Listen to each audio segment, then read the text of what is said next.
नमस्कार दोस्तों। क्या आपने कभी सोचा है कि कुछ लोग हर मुश्किल का डट कर सामना कैसे कर लेते हैं, हर चैलेंज को पार कर लेते हैं और वो सब कुछ हासिल कर लेते हैं जो कभी असंभव लगता था। ऐसा लगता है जैसे उनके पास कोई सीक्रेट फॉर्मूला है, कोई ऐसी सोच, कोई ऐसा माइंडसेट जो उन्हें हर बार जीत दिलाता है, चाहे हालात कितने भी खिलाफ क्यों ना हो। जबकि दूसरी तरफ कुछ लोग उतनी ही मेहनत करने के बावजूद वही के वही रह जाते हैं। वो कोशिश करते हैं, मेहनत करते हैं, लेकिन फिर भी रिजल्ट नहीं मिलते। तो सवाल उठता है, आखिर फर्क क्या है? क्या ये सब किस्मत का खेल है या फिर कुछ ऐसे प्रिंसिपल्स हैं जिन्हें कुछ लोग फॉलो करते हैं और हम में से ज्यादातर लोग उन्हें इग्नोर कर देते हैं? हम सब लाइफ में सक्सेस चाहते हैं, करियर में, रिलेशनशिप्स में, हेल्थ में और पर्सनल ग्रोथ में, लेकिन असली सक्सेस वही होती है जो सिर्फ बाहर नहीं, अंदर भी संतुलन लाए, जो सिर्फ पैसा, पद या पॉपुलैरिटी तक सीमित ना हो, बल्कि आपकी सोच, आपके माइंडसेट और आपके कैरेक्टर में नजर आए। और ये ट्रांसफॉर्मेशन तब शुरू होता है जब आप सिर्फ दुनिया को नहीं, खुद को भी गहराई से समझने लगते हैं। अब सोचिए, अगर आपके पास एक रोड मैप हो जो सिर्फ ये ना बताए कि आपको क्या करना चाहिए, बल्कि ये भी बताए कि कैसे सोचना चाहिए, कैसे डिसीजंस लेने चाहिए और कैसे खुद को अंदर से इवॉल्व करना चाहिए, तो जिंदगी का हर चैलेंज आपके लिए एक अपॉर्चुनिटी बन सकता है। ऐसी ही एक रोड मैप है the 7 habits of highly effective people. Stephen R Covey द्वारा लिखी गई ये किताब दुनिया भर में करोड़ों लोगों की जिंदगी और सोच को बदल चुकी है। ये सिर्फ मोटिवेशन नहीं है, ये एक टेस्टेड फ्रेमवर्क है जो आपके अंदर की ताकत को एक्टिवेट करता है। ये 7 आदतें आपको सिर्फ सक्सेसफुल नहीं, बल्कि एक डीपली इफेक्टिव और अवेयर इंसान बनाती हैं। और हाँ, अगर आप चाहते हैं इस पूरी ऑडियो बुक के नोट्स आपके पास हों, तो नीचे कमेंट करके जरूर बताइए। हम आपको उसका पीडीएफ वर्जन भी शेयर कर देंगे, बिल्कुल फ्री में। तो चलिए शुरुआत करते हैं इस पावरफुल जर्नी की, जहां हम सेल्फ डाउट से निकलकर पहुंचेंगे सेल्फ अवेयरनेस तक और वहां से आगे बढ़ेंगे सेल्फ मास्टरी की उस मंजिल की तरफ जहां आप बनते हैं अपनी जिंदगी के असली क्रिएटर। Habit 1, be proactive. जिम्मेदारी लेना, हालात नहीं बहाने चुनना। क्या आपको लगता है कि आपकी जिंदगी आपके खुद के डिसीजंस का नतीजा है या सिर्फ आपकी परिस्थितियों का? अक्सर लोग ये मान लेते हैं कि उनकी जिंदगी उनके कंट्रोल में नहीं है। जब कुछ गलत होता है तो वो कहते हैं, मेरे पास कोई ऑप्शन नहीं था, मुझे मजबूरी में ऐसा करना पड़ा, या मेरी किस्मत ही खराब है। ये सोच एक रिएक्टिव इंसान की होती है, लेकिन एक प्रोएक्टिव इंसान हालातों को अपनी पहचान नहीं बनने देता। वो मानता है कि चाहे बाहर की दुनिया कैसी भी हो, मेरी सोच, मेरे फैसले और मेरा रिएक्शन पूरी तरह से मेरी जिम्मेदारी है। प्रोएक्टिव होने का मतलब है खुद तय करना कि किसी स्थिति पर आपको कैसे रिस्पॉन्ड करना है। ये सोचने की ताकत कि स्टिम्युलस और रिस्पॉन्स के बीच एक गैप होता है और उस गैप में हम ये चुन सकते हैं कि हमें कैसा बनना है। अगर कोई आपको गुस्से में कुछ कह दे, तो आप 3 तरह से रिएक्ट कर सकते हैं। चिल्ला सकते हैं, चुप रह सकते हैं या शांति से जवाब दे सकते हैं। यही आपकी शक्ति है, यही आपकी प्रोएक्टिव सोच को दिखाती है। रिएक्टिव लोग कहते हैं, मैं कुछ नहीं कर सकता, मेरे पास समय नहीं है, मेरे साथ तो हमेशा ऐसा ही होता है। प्रोएक्टिव लोग कहते हैं, मैं कोशिश करूंगा, ये मेरी प्राथमिकता नहीं है, मैं कुछ नया सीख सकता हूं। प्रोएक्टिव माइंडसेट में आप हर चुनौती को एक मौका मानते हैं, अपने अंदर झांकने का, अपने रिस्पॉन्सेस को सुधारने का और एक बेहतर इंसान बनने का। जब आप प्रोएक्टिव बनते हैं तो आप अपनी भावनाओं के गुलाम नहीं रहते। आप जान पाते हैं कि गुस्सा, निराशा या डर, ये सब आपकी रिएक्शंस हैं और इन्हें आप नियंत्रित कर सकते हैं। प्रोएक्टिव बनना बिजी रहने का नाम नहीं है, इसका मतलब है मीनिंगफुल कामों को चुनना। दिन की शुरुआत सोचकर करना कि आज मैं ऐसा क्या करूं जो मेरे जीवन के मकसद से जुड़ा हो। अगर आप प्रोएक्टिव नहीं हैं, तो आप अपने हालातों के हिसाब से बिखरते रहेंगे। लेकिन जैसे ही आप ये तय करते हैं कि अब मैं बहाने नहीं, जिम्मेदारी चुनूंगा, उसी पल से आपकी जिंदगी का रुख बदलने लगता है। स्टीफन कवी ने कहा है, जो कुछ भी आपके साथ होता है और आप उस पर कैसे रिस्पॉन्ड करते हैं, इन दोनों के बीच एक दूरी होती है और उसी दूरी में आपकी शक्ति छुपी है। यही पहली आदत है, बी प्रोएक्टिव। जवाबदेही लेना, बहाने छोड़ना और खुद को लीड करना। जिंदगी में सच्चा डायरेक्शन तब आता है जब हमें यह पता होता है कि हम जा कहाँ रहे हैं। अगर आपको अपनी मंजिल ही साफ नहीं दिख रही तो प्रोएक्टिव होना भी बेकार हो जाता है। इसलिए अगले अध्याय में हम बात करेंगे हैबिट 2 की, जहां हम सीखेंगे कि अपने जीवन का एक स्पष्ट विजन कैसे बनाएं और हर रोज के डिसीजंस को उस विजन के साथ कैसे अलाइन करें। Habit 2, begin with the and in mind. अंत को सोचकर शुरुआत करना। जब मैंने पहली बार स्टीफन कवी की ये हैबिट पढ़ी, begin with the and in mind, तो मैं थोड़ी देर के लिए रुक गया, क्योंकि ऑनेस्टली मैंने खुद से ये सवाल शायद ही कभी पूछा था कि मैं सच में अपनी जिंदगी में कहां जाना चाहता हूं।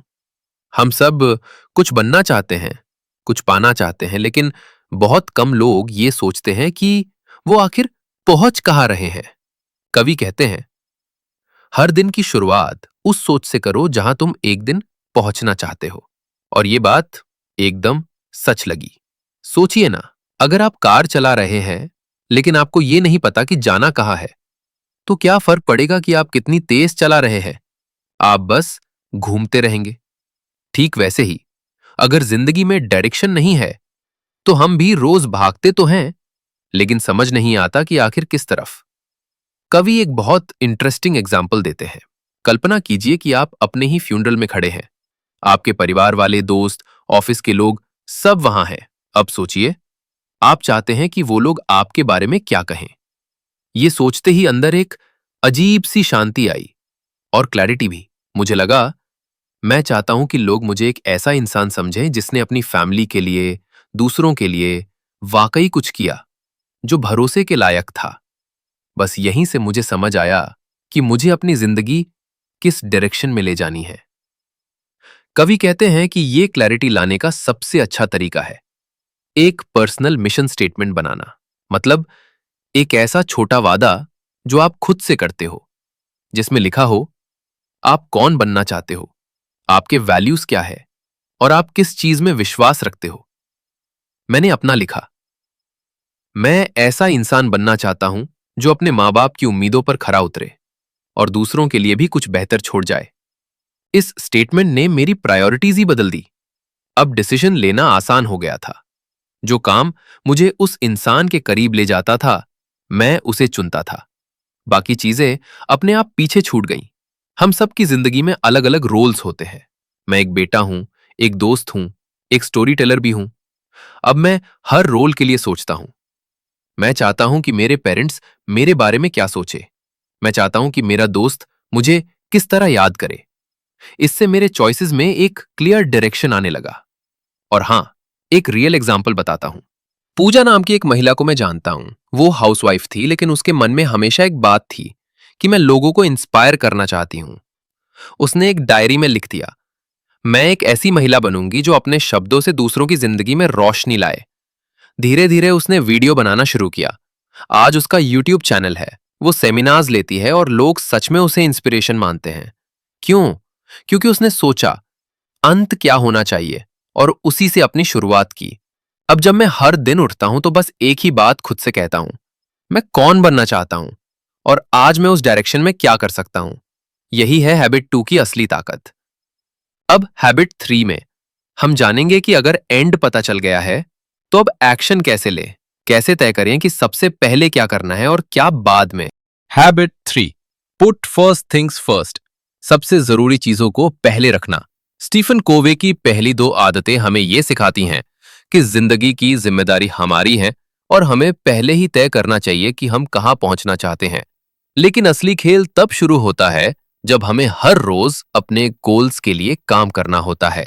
अक्सर हम इतने सारे कामों में उलझे रहते हैं कि सबसे जरूरी काम पीछे छूट जाते हैं। हम ईमेल्स, मैसेजेस, ऑफिस के काम, छोटे छोटे टास्क्स में इतना व्यस्त रहते हैं कि वो चीजें जिनसे हमारी जिंदगी का असली बदलाव होना था, उन्हें हम टालते रहते हैं। कोवे कहते हैं कि बिजी रहना और इफेक्टिव होना दोनों अलग चीजें हैं।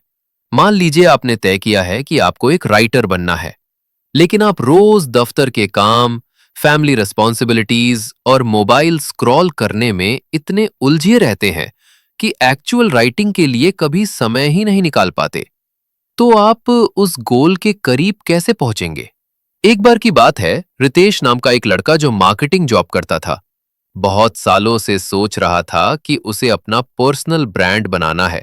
लेकिन हर दिन वही routine, meetings, client calls, deadlines और दिन खत्म। फिर वो सो गया। अगले दिन वही रिपीट।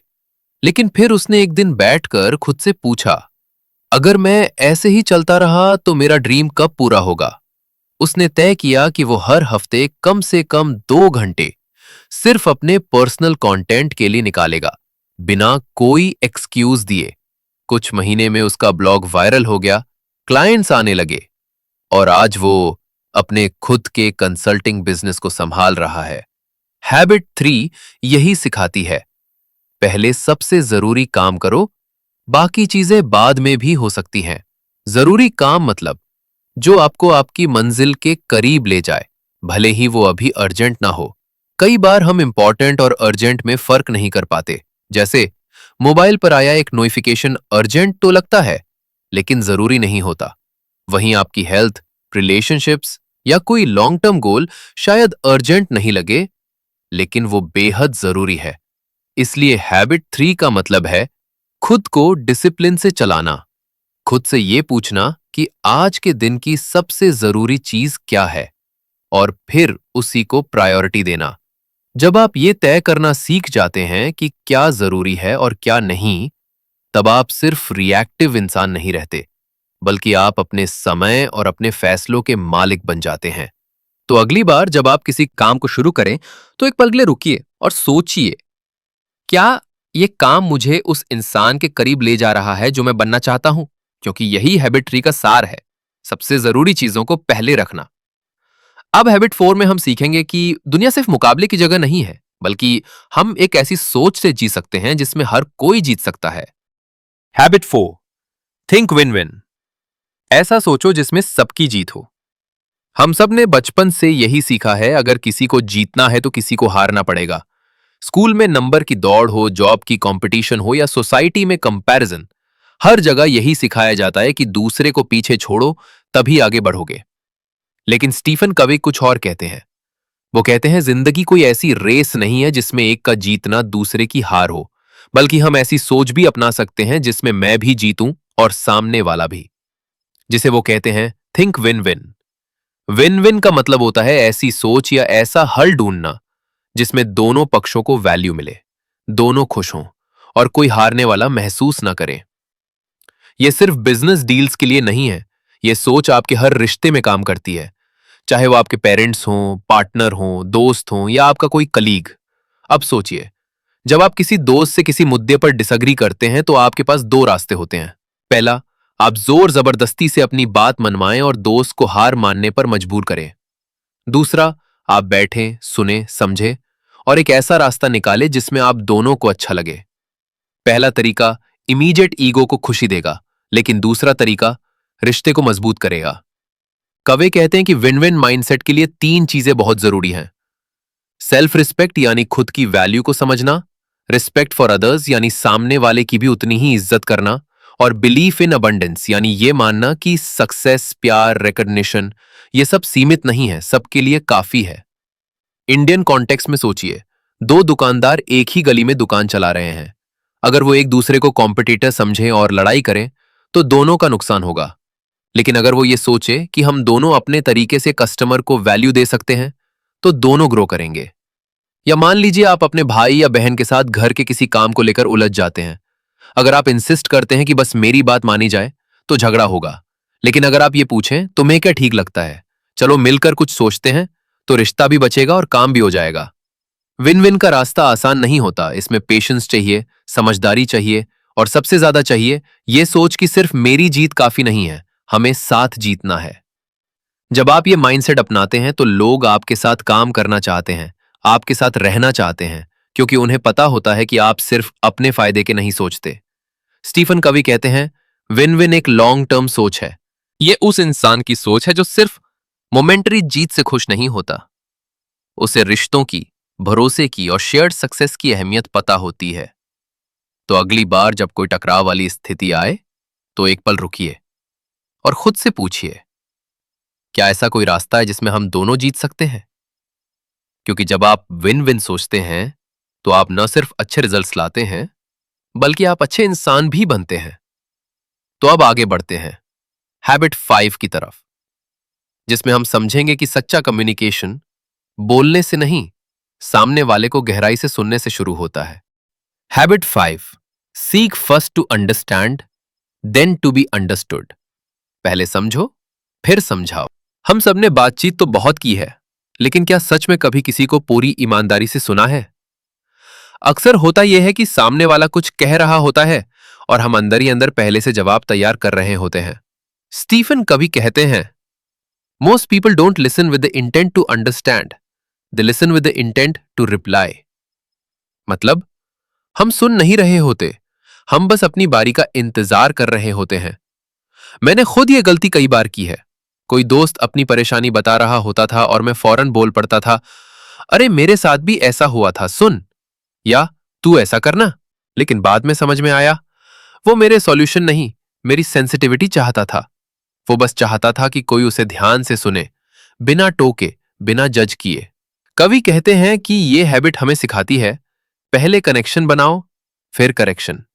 एम्पैथिक लिसनिंग यानी दिल से सुनना। यह सिर्फ सुनना नहीं है, यह समझने की कोशिश है। जब आप किसी को इस तरह सुनते हो कि वो महसूस करे कि हां, ये इंसान मुझे समझना चाहता है, तो सामने वाला खुलता है, ट्रस्ट करता है। एम्पैथिक लिसनिंग के 4 बेसिक हिस्से होते हैं। ध्यान से सुनना, एक्टिव अटेंशन के साथ, आंखों का कांटेक्ट बनाए रखना, बीच में टोके बिना सुनना और उसकी भावना को समझना और वैलिडेट करना। जैसे, हां मैं समझ सकता हूं ये कैसा लग रहा होगा। अब एक रियल लाइफ कहानी से समझते हैं। पूजा एक टीचर थी। उसका एक स्टूडेंट राहुल हर दिन चुप रहता था, क्वेश्चंस का जवाब नहीं देता था। बाकी टीचर्स कहते ये लड़का बहुत डल है। लेकिन पूजा ने एक दिन उसे अकेले में बुलाया और बस पूछा, क्या चल रहा है? वो पहले चुप रहा, फिर बोला, मम्मी पापा रोज लड़ते हैं, मैं क्लासरूम में भी डर में रहता हूं। पूजा ने कोई सॉल्यूशन नहीं दिया, बस ध्यान से सुना और कहा, तुम बहुत हिम्मती हो कि फिर भी रोज स्कूल आते हो। बस इतना ही। राहुल अगले ही दिन से थोड़ा थोड़ा खुलने लगा। यह पावर होती है एम्पैथिक लिसनिंग की। सिर्फ सुन लेने से कुछ नहीं होता, सुनने की क्वालिटी से फर्क पड़ता है। इस हैबिट का असर सिर्फ इमोशनल कनेक्शन तक सीमित नहीं है, यह आपकी लीडरशिप, नेगोशिएशन, रिलेशनशिप्स और पेरेंटिंग तक हर चीज में गेम चेंजर है। एक बॉस जो एम्प्लॉइज को सुने बिना आदेश देता है, उसका कोई भरोसा नहीं करता। एक पेरेंट जो बच्चे की बात को समझे बिना डांटता है, उस बच्चे का मन धीरे धीरे बंद हो जाता है। लेकिन जब आप सुनते हैं तो सामने वाला आपको सुनने लगता है। इसका मतलब ये नहीं कि आप अपनी बात मत कहो, मतलब ये है कि पहले ऐसा स्पेस बनाओ जहां आपकी बात सुनी भी जाए। हर कोई सुनाना चाहता है, लेकिन कम लोग हैं जो सुनने की कला जानते हैं। अगर आप वो इंसान बनना चाहते हो जो ट्रस्ट बनाता है, बॉन्ड बनाता है, तो हैबिट 5 आपकी सबसे बड़ी ताकत बन सकती है। स्टीफन कोवे कहते हैं, डायग्नोस बिफोर यू प्रिस्क्राइब, यानी पहले प्रॉब्लम को समझो फिर समाधान दो। तो जब अगली बार कोई आपके पास अपनी बात लेकर आए, तो जवाब देने से पहले एक पॉज लेना और बस जेन्युइनली सुनना, क्योंकि जब आप समझने के लिए सुनते हैं तो आपकी बात भी लोग दिल से सुनते हैं। अब हैबिट 6 में हम सीखेंगे कि 2 अच्छे दिमाग मिलकर कैसे कुछ एक्स्ट्राऑर्डिनरी कर सकते हैं, यानी सिनर्जी कैसे काम करती है। Habit 6, synergise. मिलकर कुछ ऐसा बनाओ जो अकेले मुमकिन नहीं।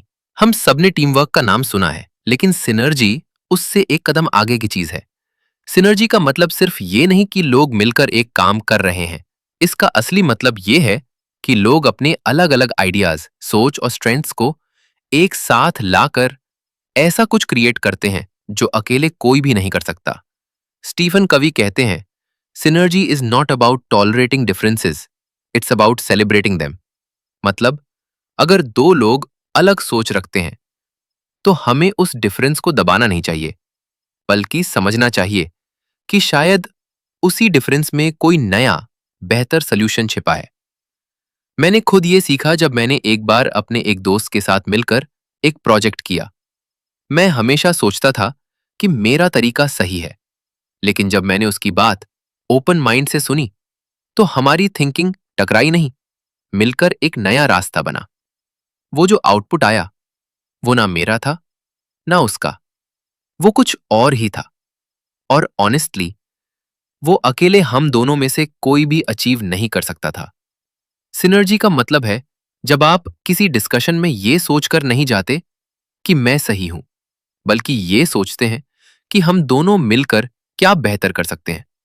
छोटी सोच कहती है बस मेरी बात मानी जाए, बड़ी सोच कहती है चलो सबकी बात सुनते हैं और मिलकर बेस्ट निकालते हैं। अब एक एग्जाम्पल से समझते हैं। रितिका और अंकुर दो कलीग्स थे। रितिका डिटेल ओरिएंटेड थी, अंकुर बहुत विजनरी था। शुरुआत में दोनों एक दूसरे को समझ नहीं पाते थे। रितिका को अंकुर की आइडियाज अनरियलिस्टिक लगते थे और अंकुर को रितिका ओवर कॉशियस लगती थी। लेकिन फिर दोनों ने मिलकर काम करना शुरू किया।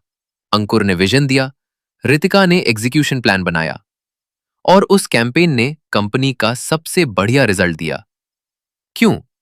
क्योंकि दोनों ने डिफरेंसेस को लड़ाई नहीं, पॉसिबिलिटी की तरह देखा। सिनर्जी तब होती है जब आप अपनी ईगो को साइड में रखते हैं, दूसरों के व्यू पॉइंट्स को जेन्युइनली वैल्यू करते हैं और ट्रस्ट करते हैं कि मिलकर कुछ बेहतर बनाया जा सकता है। सिनर्जी का असली मैजिक तब दिखता है जब आप सिर्फ बोलने के लिए नहीं, समझने के लिए बातचीत करते हैं। जब आप एक कॉम्पिटिटिव माइंडसेट नहीं, बल्कि कोलैबोरेटिव स्पिरिट के साथ काम करते हैं। कवि कहते हैं 1+1 सिर्फ 2 नहीं होता, सिनर्जी में वो 11 बन सकता है। तो अगली बार जब आप किसी के साथ काम करें तो ये ना सोचें कि मेरा आइडिया बेहतर है, बल्कि सोचें हम साथ मिलकर क्या नया क्रिएट कर सकते हैं। क्योंकि अकेले आप अच्छा कर सकते हो, लेकिन मिलकर आप कुछ असाधारण कर सकते हो। अब हैबिट 7 में हम सीखेंगे कि इन सभी आदतों को सस्टेनेबल कैसे बनाएं और खुद को लगातार बेहतर कैसे करते रहें। Habit 7. Sharpen the saw. खुद को रिचार्ज करो, वरना सब कुछ रुक जाएगा। सोचिए एक लकड़हारा जंगल में दिन भर लकड़ियां काट रहा है। उसकी आरी पूरी तरह ब्लंट हो चुकी है, लेकिन वो रुकता नहीं। कोई उससे कहता है, भाई आरी तेज क्यों नहीं कर लेते? वो जवाब देता है, समय ही नहीं है। अब जरा रुक कर सोचिए, क्या ये हम सबके साथ नहीं हो रहा? हम रोज भाग रहे हैं, काम, जिम्मेदारियां, डेडलाइंस, गोल्स, लेकिन कभी खुद से पूछते हैं, मैं थक तो नहीं रहा? मैं अपनी ही आग में जल तो नहीं रहा? स्टीफन कोववे की हैबिट 7 हमें यही याद दिलाती है, अगर खुद को रीन्यू नहीं करोगे तो धीरे धीरे थक जाओगे और थका हुआ इंसान कुछ भी शानदार नहीं बना सकता। इस हैबिट का नाम है शार्पन द सॉ, यानी खुद को लगातार बेटर करना। 4 डायमेंशंस में, फिजिकल, मेंटल, इमोशनल और स्पिरिचुअल। फिजिकल रिन्यूअल, अपने शरीर का ध्यान रखना। आपका शरीर ही आपका रियल इंजन है। अगर नींद पूरी नहीं है, खाना गलत है, मूवमेंट नहीं है, तो एनर्जी कैसे आएगी? एक थकी हुई बॉडी के साथ आप दुनिया जीते नहीं जा सकते। थोड़ी सी वॉक, हल्का स्ट्रेचिंग और भरपूर पानी, ये छोटी चीजें आपकी पूरी प्रोडक्टिविटी बदल देती हैं। मेंटल रिन्यूअल, दिमाग को रिचार्ज करना। हम दिन भर फोन स्क्रॉल करते हैं, लेकिन क्या सच में कुछ नया सीखते हैं? कोवेवे कहते हैं, reading a good book is sharpening your mind. हर दिन कुछ ऐसा सुनो, पढ़ो या सोचो जो आपको थोड़ा और इंटेलिजेंट बनाए। जब माइंड फ्रेश होता है तो नए आइडियाज अपने आप आते हैं। इमोशनल रिन्यूअल, दिल और रिश्तों की देखभाल। एक बार किसी ने कहा, strong relationships are your emotional bank account. मतलब जितना आप अपनों में इन्वेस्ट करते हो, उतना ही आप अंदर से स्टेबल बनते हो। अपने दोस्तों को कॉल करो, माँ बाप से खुलकर बात करो और कभी कभी सिर्फ थैंक यू बोलकर किसी का दिन अच्छा बना दो। इमोशनल रिन्यूअल का मतलब है अपने अंदर पीस क्रिएट करना ताकि बाहर की दुनिया से लड़ सको। स्पिरिचुअल रिन्यूअल, अपने अंदर झांकना।